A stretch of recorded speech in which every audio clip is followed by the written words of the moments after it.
তো কলেজের র্যাঙ্কিং লিস্টটা ডাউনলোড করার জন্য আপনাকে প্রথমে আপনাদের ন্যাশনাল ভার্সিটির ওয়েবসাইটে চলে যেতে হবে। তো ন্যাশনাল ভার্সিটির ওয়েবসাইটে আপনার যে ঠিকানাটা সেটা হচ্ছে nu.sc.bd, এটা সবাই জানি আমরা। এটা লিখে এন্টার করবেন। এন্টার করে ওয়েবসাইটে চলে যাবেন। ওয়েবসাইটে ঢোকার পর আপনারা স্ক্রল করে একটু নিচের দিকে যেতে হবে।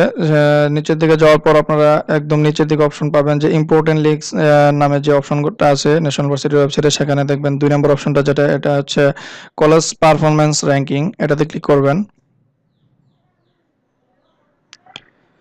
এটাতে ক্লিক করার পর দেখেন এরকম একটা পেজ আসবে যেখানে কলেজ পারফরম্যান্স র্যাঙ্কিং এর ফলাফল দেওয়া আছে।